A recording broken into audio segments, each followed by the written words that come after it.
Dear students, Assalamu alaikum. Hope you are doing well today. Today we are going to learn raising seedlings in nursery, transplanting. हम पढ़ रहे हैं class 7 की science class 8 की science. हमारा topic है raising seedlings in nursery, यानी हम अपनी नर्सरी में बीज को कैसे बोते हैं।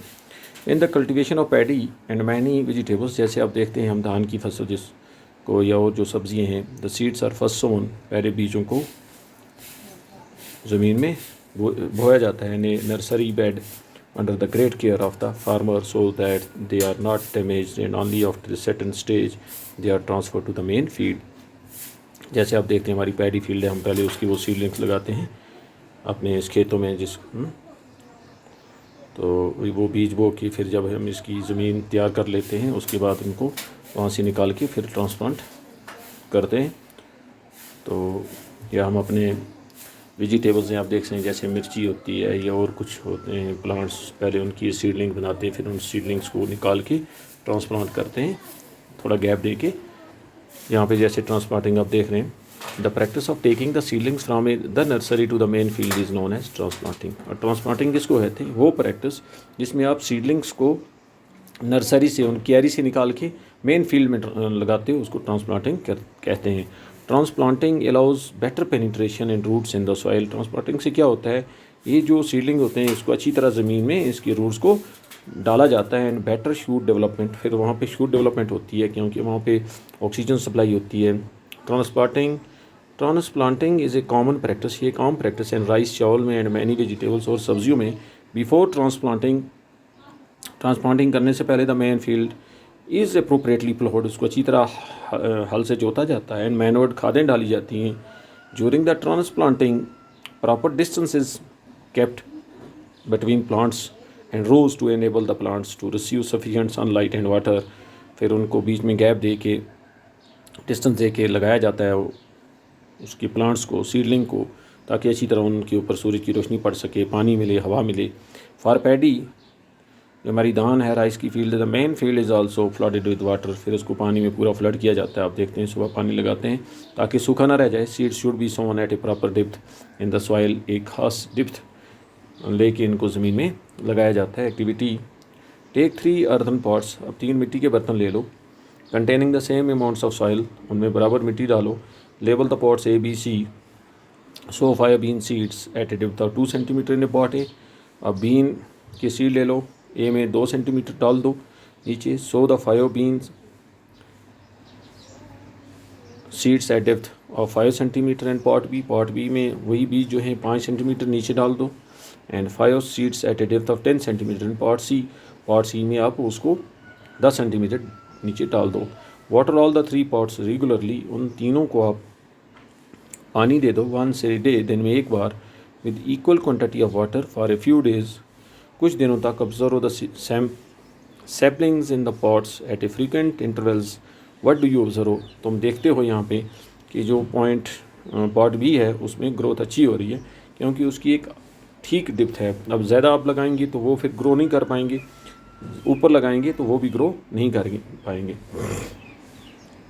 The plants in pot B show healthy growth, इसमें अच्छी ग्रोथ हो रही है in comparison to part A and C. This shows the seeds germinate more easily when they are sown at a proper depth, जब इनको एक खास depth पे लगाया जाता है। मैनरिंग, फिर हम खाद देते हैं। Plants depend on the soil, ये डिपेंड करते हैं मिट्टी पे for their nutrients. Continuous farming on the land exhaust the mineral nutrients, अब लगातार जो हम फार्मिंग करते हैं उससे जो न्यूट्रिएंट्स वैल्यू होती है सॉइल में ख़त्म हो जाती है। The soil should be enriched with manoeuvre, फिर इनको मैनवर्स डाले जाते हैं एंड फर्टिलाइज़र्स, खादें वगैरह। Manures and fertilizers are major source of nutrients, इसमें अच्छे न्यूट्रिएंट्स होते हैं and hence used in crop rotation, उसमें क्रॉप रोटेशन में मदद करते हैं।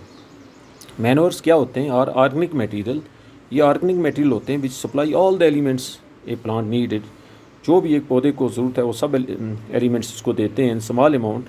The manures add organic matter to the soil which increases water holding capacity in sandy soil. जब हम मैनवर ज़मीन में डालते हैं उससे जो वो मिट्टी होती है उसके अंदर कैपेसिटी बन जाती है पानी को होल्ड करने की। And drainage in clay soil, manners क्या होते हैं? जैसे हमारे ये काउ डंग वगैरह है, जो भी एक्सक्रीशिया ऑफ एनिमल्स हैं या डेड रिमेन्स ऑफ प्लांट्स, ये होते हैं मैनवर। फर्टिलाइज़र्स जो खादें वगैरह जैसे आप डालते हैं, potash, urea. The important types of manures are farm yard manure, FIM, green manure, compost, sea manure and poultry manure. ये खादें हमारी हैं जो ऑर्गेनिक मैनवर हैं। Farm yard manure is the most valuable organic matter commonly applied to the soil. ये मिट्टी में डाला जाता है। Even the poorest farmer can provide this. एक गरीब से गरीब किसान भी इसको डाल सकता है to the soil. This usually consist of remnants of straw, ये जो भी घास वास गिरी होती है, लीव्स, पत्ते and other materials like the excreta of cattle. अब देख रहते हैं लोग क्या करते हैं, पत्ते वगैरह जमा करते हैं विंटर में।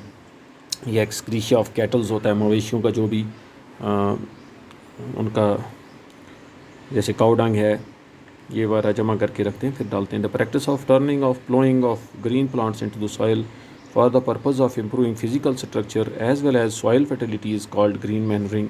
अब ग्रीन मैनरिंग क्या है? ये प्रैक्टिस जो हम अपने ये ज़मीन को प्लो करते हैं, उसमें जो सॉइल है for purpose of improving physical structure, उसका जो फिजिकल स्ट्रक्चर है उसको इम्प्रूव करने के लिए, ताकि हमारी ज़मीन ज़रखेज़ बन जाए, इसको कहते हैं हम green manuring. Leguminous crops like cluster beans, जो फली वगैरह हैं, कॉपी हैं, हॉरस ग्राम हैं, और grown as green manure crops. आप देख रहे हैं मटर वगैरह, ये इनकी फिर मटर वगैरह जो भी हैं वो निकाल के उसकी जो बिल होती हैं वो किसान लोग वहीं पे फिर उसको डाल देते हैं, वो हमारी खाद बन जाती है। Compost consist of all the cattle shed waste and all the available refuse, all those are properly mixed together and can be used as manure after rotting. अब ये जो हमारे पास वेस्ट प्रोडक्ट जो होते हैं, ये जब सड़ गल जाते हैं फिर ये खाद बन जाते हैं। फर्टिलाइज़र्स आर इनऑर्गेनिक मटेरियल, ये इनऑर्गेनिक मटेरियल हैं जो मैन मेड हैं, that are use mainly to increase the essential elements in the soil. ये जो एसेंशियल एलिमेंट्स ज़मीन को चाहिए उनके लिए होते हैं। For example nitrogen, phosphate and potash fertilizers. ये NPK fertilizers are added to the soil in the form of NPK fertilizer, यानी nitrogen, phosphate and potash. Other fertilizers are calcium, ammonium citrate, CAN, urea, super phosphate वगैरह खादें हम जो डालते हैं। Fertilisers में भी स्प्रेड ऑन द क्रॉप्स, या तो इनको स्प्रे किया जाता है और may be added to the soil, या ज़मीन के साथ इनको मिलाया जाता है। A knowledge of the nature of the soil is essential before adding a fertilizer. Fertilizer added in excess can cause great harm, इससे नुकसान भी होता है अगर ज़्यादा डालेंगे। जो मैनवर है वो फ़ायदेमंद है। उसके बाद हम इरीगेशन करते हैं, पानी वगैरह। वंस द सीड्स और the seedling establish themselves in the field, जब हमारे सीड्स वगैरह या सीडलिंग डेवलप हो जाते हैं फिर पानी की ज़रूरत है। This is known as irrigation. What is required for the plants, पानी जो है पौधों को ज़रूरत है टू मीट द नीड्स, उनकी ज़रूरियात को पूरा करने के लिए, of evaporation and metabolic activities, क्योंकि एवापरेशन भी होती है वहाँ पे, जो आपने पढ़ा ट्रांसपायरेशन होती है, ये जो भी उनको मेटाबॉलिक एक्टिविटीज़ करनी पड़ती हैं, ग्रोथ है। This depend upon the weather and moisture already present in the soil. ये डिपेंड करता है वहाँ का वेदर और ज़मीन के अंदर मॉइस्चर कितना है, and the stage of the crop, और यो फसल का कौन सी स्टेज है। जैसे आप धान को देखते हो, पैडी को देखते हो, हम पहले उसको फ्लड करके रखते हैं, जैसे ही वो पकनी शुरू होती है फिर धीरे धीरे हम उसको पानी जो है बंद कर देते हैं, फिर हमारी फसल तैयार हो जाती है। Crop should be properly irrigated for its growth. एक क्रॉप को प्रॉपरली पानी देना चाहिए ताकि उसकी ग्रोथ हो सके। A timely irrigation ensures a high yield of the crop. अगर आप उसको टाइमली पानी देंगे तो अच्छी फसल होगी। A field needs to be irrigated with just the right amount of water. एक मखसूस जो है एक सही मकदार पानी की मिलनी चाहिए, नीदर टू लिटल, ना ज़्यादा कम, ना टू मच, ना ज़्यादा। Excess of water can be destroyed crops. ज़्यादा पानी देंगे तो फसल ख़राब हो सकती है। Continuous water logging increase the amount of salt in the soil and can damage it. ज़्यादा अगर इसको पानी लगाएंगे तो वो ख़राब हो, जैसे आप देखते हैं हमारी ज़मीन में कहीं पानी ज़्यादा रहता है, जो ऑलरेडी पानी होता है उससे वो फसल जलनी शुरू हो जाती है। Some plants like paddy, rice need to be partially submerged in water. इसको पानी में रखना पड़ता है। And are irrigated by the method of individual fields, bunds और बेसन इरीगेशन।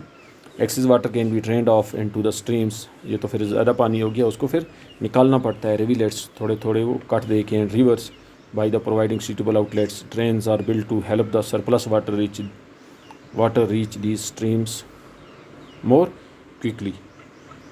तो ये जो है हमारा इरीगेशन। बाकी JNK के अंदर agriculture land is irrigated through canals. हमारे यहाँ पे नहरें हैं, वेल्स, टैंक्स वगैरह, ट्यूबवेल हैं, रिवर पूल्स, ये इस्तेमाल किए जाते हैं।